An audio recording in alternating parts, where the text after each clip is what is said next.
seek nothing outside of yourself. This idea is what separates a victorious man from a dead one. It's what made Miyamoto Musashi a ronin, the Japanese term for a lone samurai without a master, the greatest swordsman in history, winning over 60 battles to the death, despite not belonging to a dojo or having a single master. And it's the philosophy you need to succeed if you're walking the lone path. But winning as a loner seems difficult these days. We live in a hyper-connected world. A sure way to success is to be well-connected. 2 tennis players in this year's US Open are the daughters of billionaires. And while connections aren't everything in business, this is known as the network effect. The more people you know, the more your value as a person increases. It almost seems unavoidable that today you need to join a larger group to succeed. But if you are an outsider, or maybe even a self-aware insider, you might observe that when people do join these larger groups, they become dependent. Their identity starts to become one with their network. They lose their sense of identity and just become finance bros, tech bros, weebs, band kids, goths. They become, for lack of a better term, basic. Not because they actually enjoy what makes them basic, but simply because they're copying what everyone else is doing, since they feel the need to maintain their network. They blunt their greatest gift and weapon for success, which is their individualism and original thought. Reminder that if you want to be exceptional,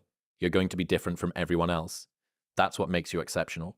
They fall into this trap and lose their identity. And this is a completely natural phenomenon. Philosophers like Girard call this tendency to copy one another mimetic theory, and claims that the tendency to mimic is fundamentally human and ultimately inescapable. He also claims it's what will lead to the end of human civilization. That being said, when you are part of a large network, there are many advantages that could accelerate your life and success in a lot of ways. So the question becomes, as an outsider, how can you take advantage of your uniqueness and originality of thought while making up for your shortcomings of not being part of a larger group? Miyamoto outlined 21 principles for life called the Dokkodo, which translates to the way of walking alone. These principles surround how he lived his life as a ronin, and how he turned being a loner into his greatest advantage rather than a detriment. Luckily for us, they're all well documented, and while the advice is old, you can still see it all around the world today, especially if you observe hyper-successful individuals. And in this video, we'll learn how to apply 3 of his most important principles. So if there was one principle in this whole video I suggest you'd follow, it should be this. And it's actually the main advantage of being a loner, which is do not follow customary beliefs. This isn't to say be contrarian in everything you do, but it's saying when you do something, make sure it makes sense for you, not just because everyone else is doing it. So how do you know when not to follow customary beliefs? The answer is first principles thinking.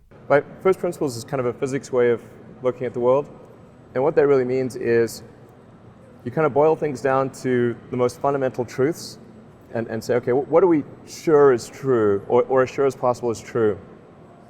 And then reason up from there. So many of our actions are done without second guessing because they're the customary thing to do and everyone else does it. First principles thinking involves reasoning things down to its most basic parts and making a decision to do something based on those basic parts. For example, why do you brush your teeth? If your answer was everyone else does it or your mom told you to do so, that is not first principles thinking. The first principles answer is that the brush combined with the toothpaste scrub the accumulating plaque off your teeth, which potentially hurts you long term, and it's probably worth the 2-minute investment to prevent. So in this case, it might make sense to follow the customary action of brushing your teeth every day, but because it makes sense to you, not because it's what everyone else does. You can apply this thinking to a little bit more high-stakes situations as well, like going to college. It's a popular thing to do, and you probably feel a societal pressure to do so. But thinking in first principles is the experience and the knowledge worth the $100,000 you'll pay. Now, I'm not shitting on college. I went to college, but your answer to this question depends on your goals in life. Musashi was an expert in first principles thinking, and this translated into his fighting style. He learned the style of many dojos. But in a dojo, you strike a certain way because that's how you're told. You use a certain weapon because that's what you're told. You take certain stances, use certain blocks just because that's the way your dojo does things. You have to follow the style. Instead, what Musashi did was he wandered across and visited various dojos, learning from each one and taking ideas that made sense to him, while still not feeling obligated to abide to a specific style. And with this method, he made his own style that made complete sense to him, that took him to victory in all those life and death battles. Again, this is the main advantage of being a loner. When you walk a lone path, it's easier not to be cast into some strict dogmatic system that everybody else follows. And in life, you'll find that a lot of your success comes from making a decision decision that everyone else doesn't, like investing in a stock when no one believes in it, starting a business you know makes sense to you, pursuing a side hustle while everyone else is relaxing, majoring in an area you like and can succeed in rather than what everyone else is majoring in. So your mom might be right when she asks you to think for yourself if all your friends are jumping off a bridge. And while making these non-customary first principles decision is the greatest advantage of being a loner, there comes with it a huge disadvantage, which is that there's no group for you to heavily depend on. While you're working on your unique business or major or side hustle, many of your peers aren't doing the same thing. You don't have as many people there to support you. And this next principle helps resolve that disadvantage, which is do not collect weapons or practice with weapons beyond what is useful. So not literal weapons, but here Musashi is telling you to identify the bare essentials necessary for success and throw out all the excess. Sword fighting was Miyamoto's identity and dedication in the younger part of his life, and he fought in all situations with only 2 weapons, a long and a short sword. Musashi was an expert with these 2 weapons, relied on these 2 weapons, and nothing else. In fact, some of the other principles he writes about include being unaffected by things like lust, the taste of food, or even your living situation. And what this is saying is that as long as he had his self and his 2 swords, he could practice mastering his fighting style every day. He needed nothing else, not a girlfriend, not certain foods, not even a nice bed, to be a great warrior. All you need to be an elite runner is a pair of shoes, legs, and dedication. You don't need a run club, you don't need an expensive watch, you don't need carbon-plated shoes. All you need to be successful in school is a textbook and a pencil and paper, not study groups or brain foods. All you need to be a successful creator is the ability to tell a story. Though it's true, being in a run club makes it easier to run, being in a study group makes it easier to study. Being surrounded by people on the same pursuit makes it easier to pursue the thing. But when you walk a lone path, maybe you got there from first principles thinking, you can't count on huge groups of people to surround and motivate you. So you have to identify where to pour your energy and make sure it's essential for success. And this can make you an even stronger person. Most people these days are extremely fragile to modern day conveniences. I need a certain thing before I can start a thing. A fancy watch before I start to run, a fancy camera before I start to film, a good dojo before I start to fight. But when you identify your basic weapons or abilities to sharpen and hone, you'll find it a lot easier to pursue your own path. I personally face this with things like YouTube. I felt like I couldn't make videos until I had a fancy lighting setup or camera,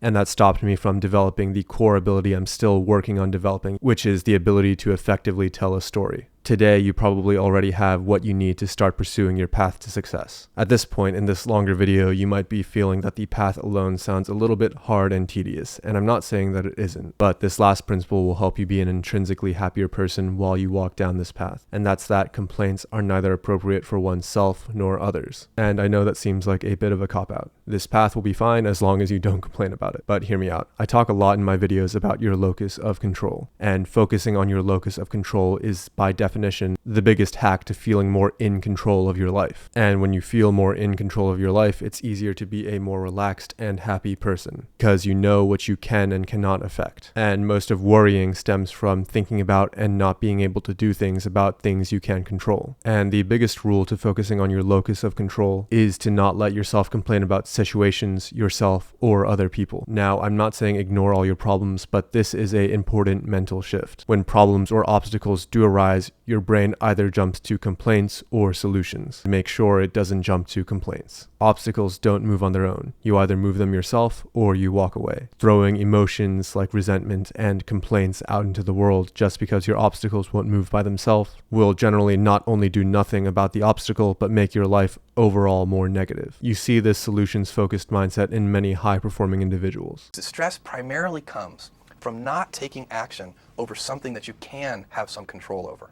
So if I find that some particular thing is causing me to have stress, that's a warning flag for me. What it means is there's something that I haven't completely identified, perhaps in my conscious mind, that is bothering me, and I haven't yet taken any action on it. I find as soon as I identify it and make the first phone call or send off the first email message or whatever it is that we're going to do to start to address that situation, even if it's not solved, the mere fact that we're addressing it dramatically reduces any stress that might come from it. So stress comes from ignoring things that you shouldn't be ignoring. Stressing out and complaining always seems like the solution to a problem. The real solution is action. A big obstacle to pursuing goals a lot of times is our mind complains our body is too tired, or our body complains that our mind is too tired. Either way, complaining and sitting in a pool of self-pity is not the solution. You have 2 options. You're either truly too tired, in which case you get some rest, or you're just being lazy, in which case you get up and act. Either way, both of these things are not complaints, but actions that will help you get past the obstacle of your tiredness or your laziness. So, while I would view not complaining as a general rule for success, as a lone path walker, this is especially important to you, because there's no one to call bullshit on your complaints and force or even encourage you to act. While walking a completely lone path may be somewhat impossible nowadays, you can be more like Miyamoto Musashi by acting on first principles, focusing on the essentials, and not complaining. Alright, thank you for watching, and see you next time.